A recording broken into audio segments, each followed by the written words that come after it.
your girl Chikiara, back at you again with another video. Period. So our topic is going to be about 6 things we wish we knew before we got married. So we're going to give y'all a glimpse on everything we wish we knew before we got married. Because I grew up, I didn't have nobody to look after, like on marriage. Like my mom was married, but you know, that wasn't, you know, something to like look up to. Sorry, Mom. But I'm just saying, like, I wasn't, like, I didn't have no young people like us married before we got married. So I wish I knew that. Yes, we had counseling before marriage, but we needed more than that. But anyway, this is a little glimpse of, you know, what we're going to say. So we're saying 6 things. I take 3, he take 3. On what we wish we knew before marriage. You want to say something? No, we all good. We just ain't been recording. You know, she's pregnant. That's a lot. Our son is in AAU basketball. I coach his basketball team. Schedules cross. I'm working nonstop, so yes, we'll be trying to upload a little more and more consistently. Yes. Go ahead, babe. You go first. Go ahead. Okay, so the first one I would say is saying sorry for the changed behavior. So saying sorry was very hard for me, because like I wasn't used to saying sorry to anything that I have done. Like, you know, growing up, you know, having like your parents tell you to say sorry if you punch a little kid, or if you push somebody down, or if you hit your little sister, they be like, say sorry now. I was never brought up to say sorry to anyone. So that was kind of hard for me. So being married and saying I'm sorry to my husband before marriage and inside of marriage, it just was like, I'm not saying that. Like, I just wasn't saying it. So, you know, as a wife, you're supposed to say sorry for the other person could feel that you're sorry with a changed behavior when you say you sorry.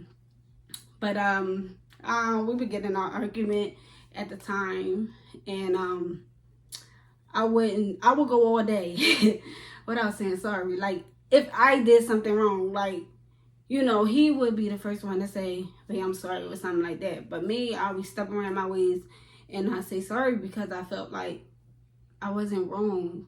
And that was wrong. So, and I was like, and even if I thought that I was wrong, I made something in my head to make it seem like I was not wrong. That wasn't right. But anyway, saying sorry is important before you get married. And I wish I knew that before I got married, because it helps a lot in your marriage. And what I can say about a changed behavior is, when you say sorry, you have to stand on saying sorry. Like, if I call my husband an N-word and I say, I'm sorry, I won't say it again, and then I go back on my word and I say it again, that's not a changed behavior. A changed behavior is basically, if I say sorry to you, I would not say it again. Like, it's actually a change, but you're working on changing behavior. Like, you won't say it, you won't hurt them again. So, you know, learning that in marriage, actually going through it, it helped me a lot. So, yeah. Oh my God. All right, my first one is, I didn't know how to be a husband. And I know everybody got their own definition of what's a husband or how to be a husband. Everybody's definition ain't gonna be the same. You know, to each his own. Everybody's husband is different. Everybody's husband ain't like me. I'm not like everybody else's husband. I didn't know how to be a husband, and I touched on this before in one of our recent videos. I never even asked her what was her ideal version of a husband, if that makes sense. I never said, like, what do you expect out of me? I just thought being a husband or being a man was just going to work, paying bills, and being home. That's it. That's all I thought it was. But I didn't know more went to it. And even early on in our marriage, I had a bad attitude. And my communication skills wasn't the best either. So I didn't know how to be a husband. So I just thought me paying the bills, the house should be fine. I'm like, yo, I'm paying bills. There should be no reason why you got an attitude. I ain't out here doing nothing. I don't club. I don't do X, Y, and Z. There's no reason for you to be tripping on me. And it's way more to that.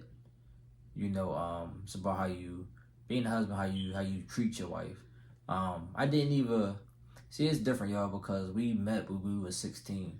So I was 16, she was 15, and we was constantly changing all the way up to when we got married. We got married. I was 23, she was 22.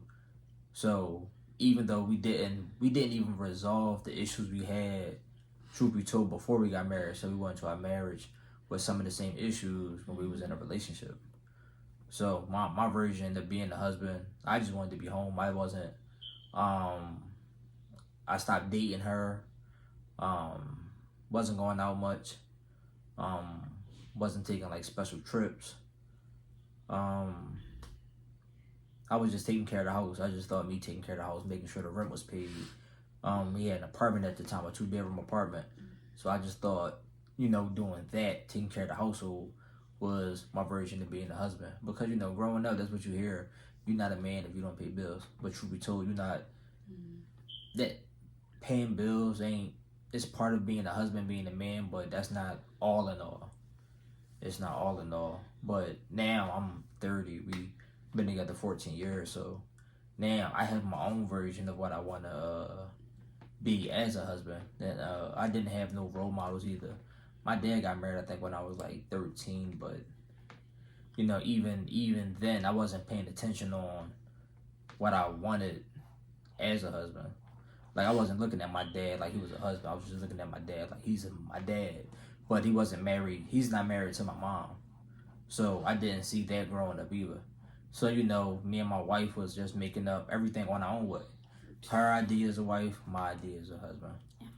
So I had to pretty much start all over, date her all over again, get to know her, get to know who she was, what she likes. Because truth be told, over the years, everybody changed. Everybody changed, you know, what she likes changes. She don't like the same stuff she liked when I first met her. And that's just how it is. I don't like the same stuff when she met me. So. Okay. I'm on number 2. Go ahead. Okay. Number 2. Number 2. I would say communication. I wish I knew that before marriage, before we had got married, because like I said before, I was not big on communication. I wasn't big on saying sorry. None of that. So, and then I actually I had my own insight on how I was, like, anything that somebody did something to me, I kept it to myself. I wasn't really like a communicator on how I felt. Mm-hmm. So that could damage your marriage. And I felt like before marriage, I wish that I was really truly grown into that, because if it wasn't for communication, we would not be here, because I was so hard on not communicating. Like, it was either my way or no way. Like, seriously, like, it's like, I don't care what you're talking about, because I know the way. Like, I wasn't God, so what the heck was I even thinking that in my mind? So that wasn't cool. So I just wish that communication was announced before we got married and whatever. But like I was saying, that's it. Ain't this crazy how we just we learned that on our own. I know, like, we learned it on our own. We definitely learned that on our own. Ain't nobody teach us. Ain't nobody sit us down. Nope. Yeah, it was pretty much like, yo, we don't self-taught to each other. It was like, yo, we don't do X, Y, and Z. This thing is done. Yeah, true. It was like, you go your way, I go my way. You can still raise the kids. Well, at that time, we only had our son, so yeah, it was like, yo, you could raise him. Yeah, like split these 4, 3, 3 and 4. However it was going to go. Like, we pretty much learned this on our own. We really did. Yeah, we turned our marriage into what we wanted to be, and not to what the standard model of marriage would be, per se. Yes. You know, that's the crazy part. Yeah. Because coming into marriage, not saying that everybody don't know or something like that, but people get talked to, like communication, or people got different family, and they talk to them like, oh, what y'all think about marriage? Or people go to, I didn't have my dad in my life. Or some people got role models, or some people got their grandparents. And I didn't have that in my life, and so I didn't. Yeah. I didn't have him really like he come to him and like give him his hand in marriage, and they talk one-on-one. I didn't have that. Like I just didn't have that, so it just was like we just wasn't this not thrown to the wolves, but that's how God wanted it. So we learned off each other, like literally learned from each other what everything. I ain't have no, well, growing up, everything. I ain't have it. Well, my dad's mom passed in '84, but I was nowhere near born. See. My grandpa, my dad's dad passed away in '96, so we didn't see it. My mom isn't married. My dad got married when I was about 13. Yep. And we just pretty much learned everything on our own. We didn't have a role model, and social media wasn't popping then. So social media. And then we wouldn't even look at these people that's married anyway. No. They not good role models. I don't care too much for anybody's Therefore, like it's just I'd rather just stick with us. What we did. Your people probably be like, yo, he don't bang with nobody, like he don't rock with people, like no, he say he don't care about nobody. No. But I just don't get too caught up into social media. I know it ain't real. Well, it's probably their life, but I know their life is nowhere near like ours and none of that. Yeah. So go ahead, number 2. So my second one is letting your partner see the real you. So, man, how can I even explain this one? Letting your partner see the real you. Alright, everybody else, I'm not sure. Like I said, being the real you, we've been together since we were 16. We get married with 23. I'm now 30. So now my wife can see the full version of me, the laughter, the sadness. Like, she knows me if I'm having, like, the bad day. Before, I could just be able to pretty much hide it. I could pretty much hide it, and even if something was bothering me, I wouldn't say it. So when you hide all those emotions in, normally your partner who's with you most of the time will end up getting the blow up. When you snap on her, or I'll snap on her. Or you could possibly snap on the kids. Let them see the real you. Or something's bothering you. We as men is taught to be be this tough guy. Don't let nobody see that you're weak, or don't let nobody see your soft side. But truth be told, if she's my wife, she should be the one who sees all that. She should be able to see the raw and the real me. When I'm sad, when I cry. Even people be like, men don't cry. That's stupid. Jesus cried. So I don't even get into that no more. But it's not like an emotional thing that makes you soft, because my wife know I'm not soft. But like, when it's time for me to be a man and step up, like, I get to it. But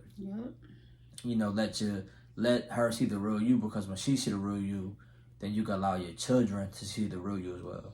Like my son, he sees the playful side. Like, I might just put him in the headlock one day. Like, yes. But let them see the real you. Because everybody doesn't see that side. And if you can't hide yourself from your partner. Because you hide yourself from your partner, then where's who's seeing the real you?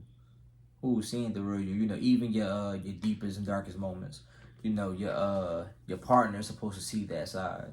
See what's bothering you. See what's stopping you from maybe achieving your goals, or what's blocking your mind from elevating. But you gotta let your partner see the real you. Because if you let your partner see the real you, then your partner can give you the best advice that he or she can give you. Yep. If I don't let her know what's going on with me, then there's no possible way she could help me, pray for me, speak into my life, nothing. She can't do any of those things, because if I don't come to her, let her know what's bothering me, she don't know. That's true. I like that. What's your third one? Okay, my third one is divorce.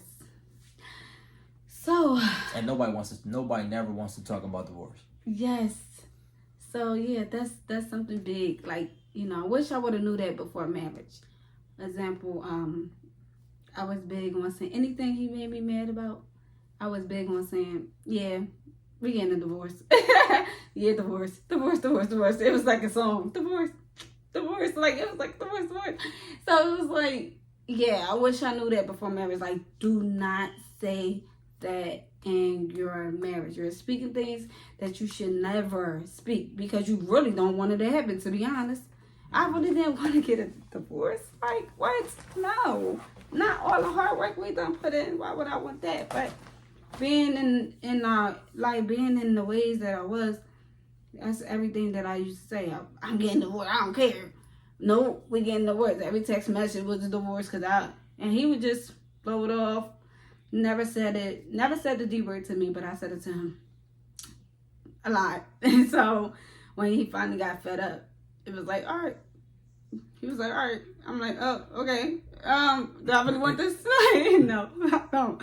But yeah, but working on not saying the D word to your partner or your spouse when you're upset. Don't say that words, lady.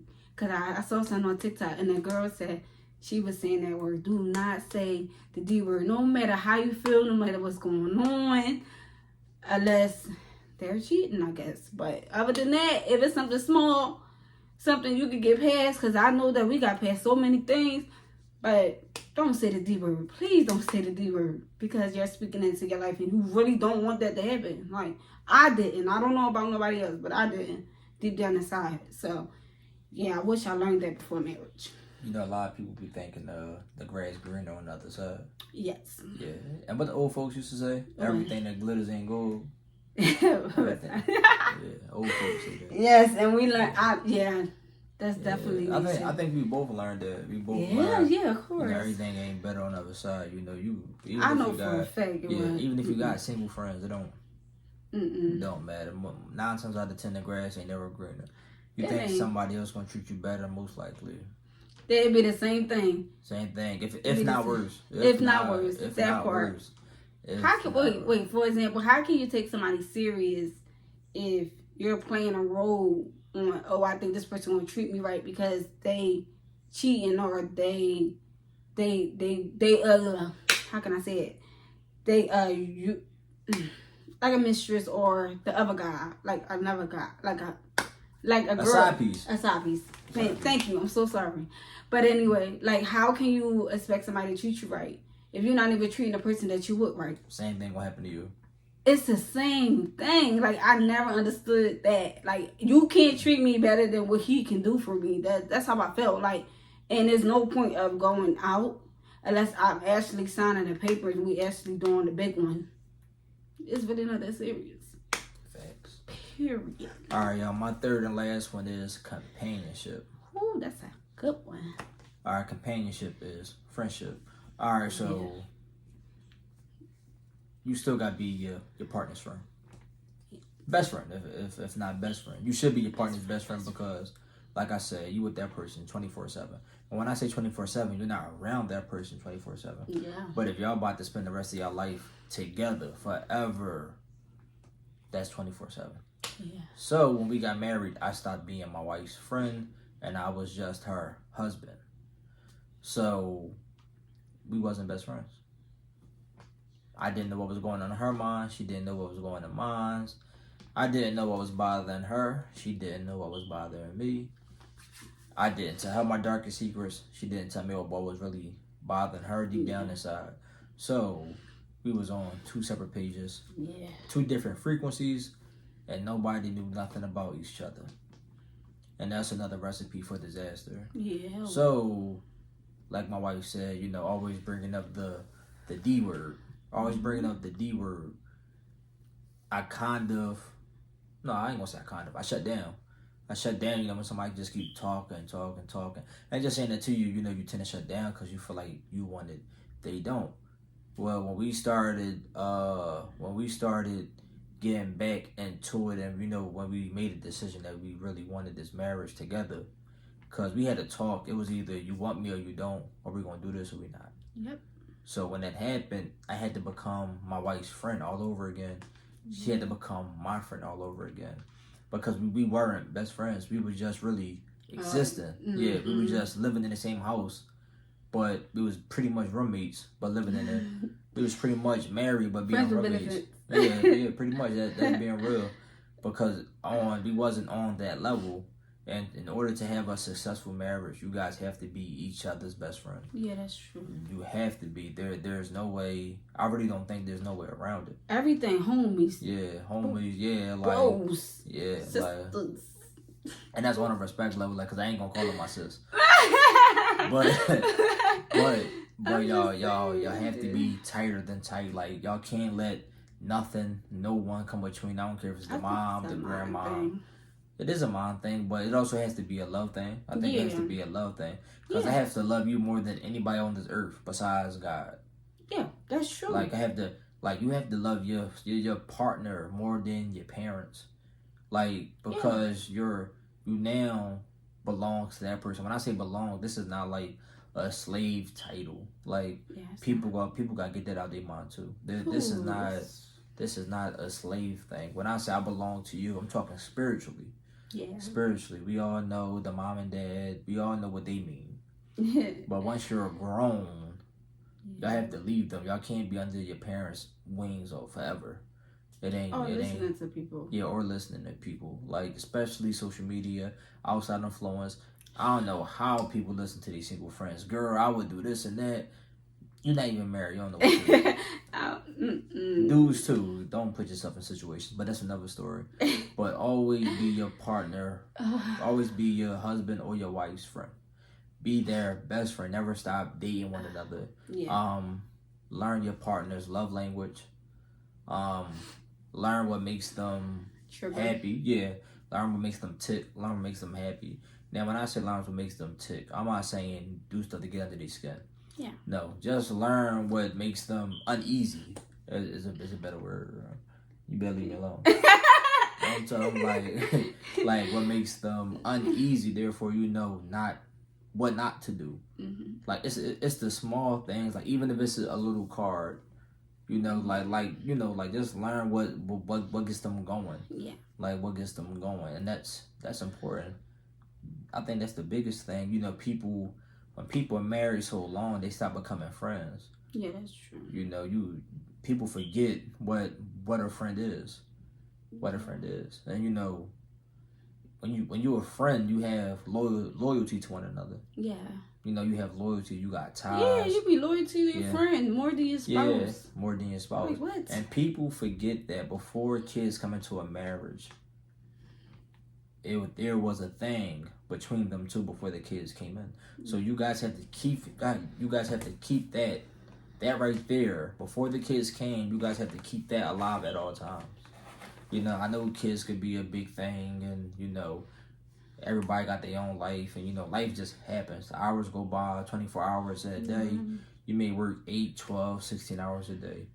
But you guys have to remember to make time for just you two. Yeah. Yeah, I don't even care if it's a Netflix, you know. Yeah. If it's a movie, y'all guys have to spend time with each other and be friends. Y'all always have to revisit that place that got y'all together before anything else came into y'all. That's true. You know. So always be friends, always be best friends, be lovers, be homies. All that. Best friends. I still, if she wasn't pregnant, I'd be body slamming her all around the crib.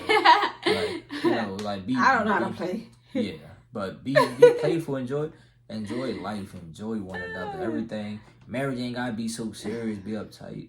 I'm telling y'all. Yeah, because there's some things I'm still breaking down. See, but I'm not. Yeah, I wanna. See what I'm talking about? That's the North Philly in there, y'all. Please. No. Please excuse her, y'all. But y'all, that's it for the video, y'all. Yes. Thank you for joining us, y'all. Hit that like and subscribe button down low, y'all. We appreciate y'all for watching these videos. And like I said before, y'all, please bear with us. Y'all know we got another child on the way, man. Like I said, I'm coaching nonstop. My 5th grade basketball team, SFM, that's in Philly. Yep. You know, I'm coaching, I'm working. Mm-hmm. You know, we getting ready for little one to come into this world any day now. She's 9 months, y'all. Yep. So y'all be blessed, be happy. Big breezy. What she said. Subscribe and like. Appreciate y'all. Thank y'all.